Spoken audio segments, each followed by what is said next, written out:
2025 has begun, and as we get into what will probably be one of the most exciting seasons of Formula One in a very long time, we can go over our 2025 grid and what are the tracks that they excel at, which tracks suit their style most, and where have they had the most success. Consistency matters, how fast they are, and whether they've had luck there as well. I've already done every 2024 driver's worst circuit, but this time we're looking at what their best are. I was quite shocked going over the statistics, as some of these tracks will probably come as a big surprise for particular drivers. To start this video, I have some fun facts to go over, which you can make guesses from these 3 facts as to what's coming in this video. Fun fact number 1 is 3 tracks are tied for being the driver's best throughout this whole 20 driver grid. Fun fact number 2 is 1 track is not even on the calendar anymore. It actually hasn't been for the past 6 or 7 years. There's another big hint for you. Oh, and the last one is that I've done all the 2025 rookies as well, taking a little bit of their Formula 2 statistics, as well as if they've actually had any Formula 1 experience. But if you're new here, go ahead and subscribe. But let's start this new year off very well, because there's new and bigger goals. I hope that everybody exceeds in their goals as well. But it would mean the world if you guys subscribe here. Let's get started. Every driver's best circuit in 2025. We're going to start off with the MoneyGram, the Haas team, which actually made quite a spark in 2024. They've got a completely different lineup. So we're going to go over Ollie Bearman first, who, if you haven't already guessed, if you know his career, it's pretty obvious that Baku has been his best circuit and where he's performed best at. Now, when he did drive here in Formula 2, he ended up getting P1, and in 2024, if he would have actually driven, he started on pole position, but K-Mag was actually banned from this race due to the FI not really liking K-Mag and a couple of other things happening. So he didn't actually end up racing for the Formula 2 car, but he went into Haas in that F1 car and got P10 on debut with Haas, which was very impressive, and ended up actually outscoring Nico. Technically, it was very lucky to say the least at the very end, but still very impressive. A very good track for him. Baku is his track. Now looking at Esteban Ocon, some people love him, some people don't. Very iffy teammate, but there is a track that he's done very well at throughout his career. He's one of those drivers that's not extremely consistent, so it was a bit difficult. There's a couple of those tracks, but the one that I found that he was best at and where he performed most consistently is Spa. With him having a notable performance of P5, it was tough to not throw in Hungary here or Brazil, where he excelled at very well just recently, but Spa has been the most consistent and where he's pretty much gotten points every single time with the exception of that P16. But to be fair, he was driving a Manor, so I don't think he was going to score with that car. Next team to look at is the Sauber team. Yet again, a completely different driver lineup. We finally have a Brazilian back in the sport, Gabriel Bortoleto. And I gotta say, the pretty obvious one for me is Monza on this guy. A P2, a P5, P8, and P1. And by the way, that P1 was achieved starting from P20 in that race. So an absolute monster in Monza. I expect this to be a very good track for him, and I'm very happy to actually see a Brazilian driver on our grid in 2025. The next driver has a track where he started off miserably on, but it is Nico Hülkenberg, and that track is actually Australia. Now, Nico is another one of those drivers that pretty much scores everywhere. His consistency is crazy, but at the start of his career in Australia, it was DNF, and then did not start. But after that, it's a P6, P7, P7, P11, P7, P7, P7, P9. So very consistent. And it's one of those tracks where he's actually been able to score a decent amount of points plenty of times. A lot of these other tracks were P9s and P10s. He has had a P4. He was going to get a podium in the Germany GP, but unfortunately, we all know that he slid off, and it was a lot of bad luck involved into why he doesn't have a podium in his career. But Australia has suited him pretty well, especially recently with the Haas car. He's always been doing very well there. Making our way to the Williams team, where we will see the Spanish driver Carlos Sainz driving for this team. And a fun fact in particular with him, every single time this guy was at his home GP in Spain, he scored every single time there. Since he started Formula One all the way to now, it's been point scoring for Carlos, but his actual best track where he's performed best at is Monaco. And for people that have followed his career, I think it's pretty obvious that it's Monaco, but yet again, a very hard driver to actually get a best circuit for. He's really good everywhere. His consistency is pretty much almost unmatched on the grid, with the exception of one driver that will be upcoming that has a very crazy track record when it comes to these positions. But for Carlos, a couple of podiums and very close to victory multiple times here in Monaco. He's been great here. And no matter what car you put him, whether that's in the Renault, the McLaren, the Ferrari, the Williams now, he's probably going to score in Monaco. It will be much more difficult in 2025 with that Williams car though. Alex Albon is the next driver. He was also very difficult, but for a very different reason. While Carlos Sainz is very consistent, Alex has driven in a Red Bull and now driven in a Williams, so those positions differ very much, and you have to look into and analyze which tracks he's actually been best on, whether that's a points paying position or not. But what I came to a conclusion for was Austria, and while it is a P15 and a P13, the P13 is very unfortunate because Lewis ended up running him off track. We know what ended up happening from there. Very unfortunate for the first race of the season here at Austria. This could have been potentially, I very slightly use this word, but a victory. But more than likely, it was going to be a podium for Alex if it wasn't with that incident with Lewis. So P13, unfortunately, with those asterisks over it. P4, very good, was the next GP in 2020 because of the weird COVID situation we were having. P12, P11, P15. And while those positions might not look great, they were done in a Williams car, which never really was up to par, especially in 2022 and 2023, but he got pretty close to points, and 24 was just very unfortunate for him as well. We're looking at the newly named Racing Bulls, Isaac Hadjar. Now, I have not followed his career very much. I want to give a disclaimer before I mention this. Very inconsistent driver. Don't come at me. I know that he's going to be very feisty about that. Very feisty guy on the radio. Here is Hadjar. No! No! No! I destroyed the cow! No! Very quick, might I add, but it's very hard to tell what track was actually best for him. I came to the conclusion that Australia, through his Formula 2 career, has been his most consistent track. It's either a P1 or a P20 for this guy. He has that max mentality from what I've seen. We do have two P6 positions here, P15 and then a P1. Looking at Yuki, it was pretty difficult to find out what Yuki was very good at because there are a lot of tracks where he scored points, but then he's been very inconsistent on a lot of tracks. His worst track was really easy. It was either Monza or Mexico, where he never ends up actually finishing those races. Here, I'm going to have to say Abu Dhabi. It was the race that probably saved his career, and a lot of people were looking at him differently. That P4 position was very clutch. In a very controversial season, not many people looked into this and they were like, wow, Yuki scored a P4 here, but it was a very good performance. P8 was really good in a very bad car. In 2024, if he didn't end up actually having that clutch situation, he probably would have scored points here. Next, we're looking at Alpine, and we are looking at Jack Doohan first, who has had a very good time on the track Spa. He's had a P2, P1, P5, and P1. It has been outstanding for Jack here. Gotta give him my props. He could be a very good driver. I do want to see him here in Formula 1 machinery because that's an impressive track record to have in Formula 2. Very consistent and a track that catches a lot of Formula 2 drivers out. It's either you're really good at in Spa or quite the opposite. That's just how the track has been when I was looking at the Formula 2 positions. His teammate, Pierre Gasly, a very consistent, a very strong driver, has also had a very interesting career, kind of like Alex Albon. His positions differ a lot, but it has been Brazil where he's had the most success. That P2 position that he ended up getting in the Toro Rosso, beating out Lewis Hamilton to the finish line. What a finish, what a race.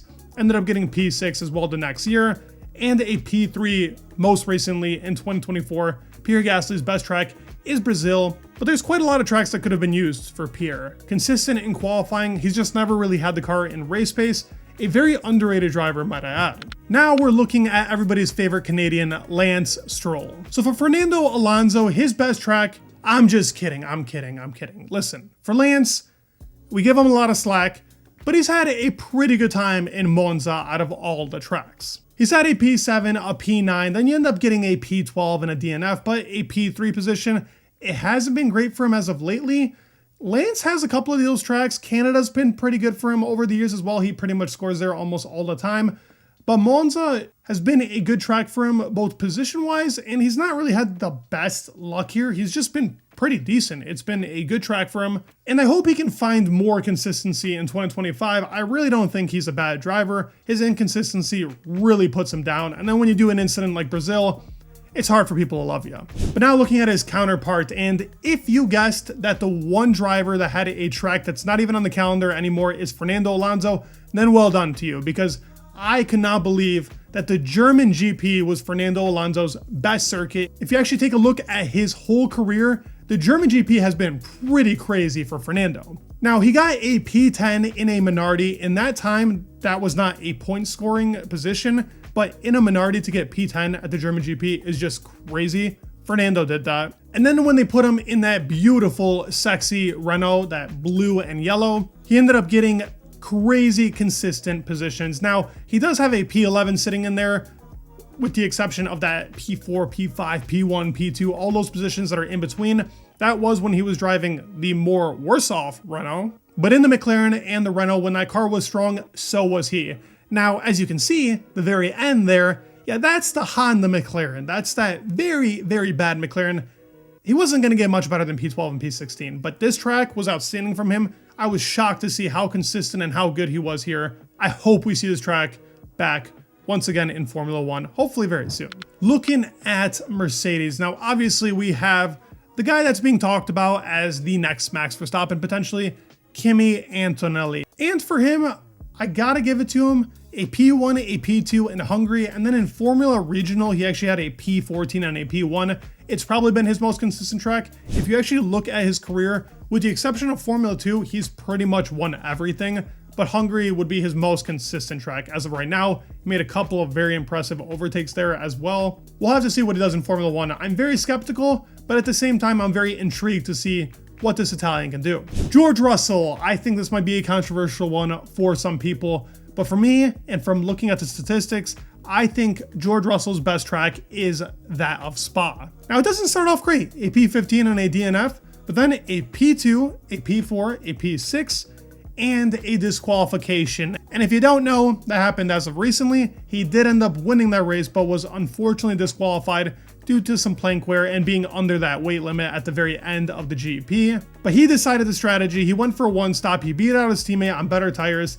It was a very good GP, and I think George Russell, even if it says DSQ there at the end, it has been a very good track for him. That P2, we tend to forget, was in a Williams. Yes, it was wet conditions, but he ended up out-qualifying Lewis, almost out-qualified Max on a track that I think Max is unstoppable on. So that comes to show you how good George has been on this track in particular.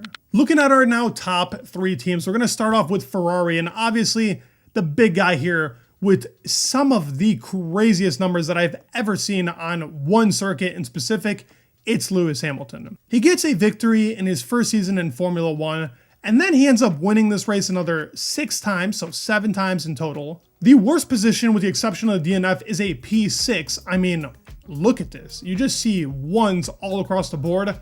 By far the most impressive resume on a specific circuit that I've seen out of any driver. Now looking at his counterpart, the very fast and ultra quick qualifying monster, Charles Leclerc, in Monza has actually been his best track. Now, I didn't put Monaco. I wanted to put Monaco because I feel like Leclerc in Monaco is the most unstoppable driver. He's had a lot of misfortune, but if you actually look at pace, that is his best circuit, in my opinion. Statistically, and what he's been able to prove, Monza has been very impressive for this guy.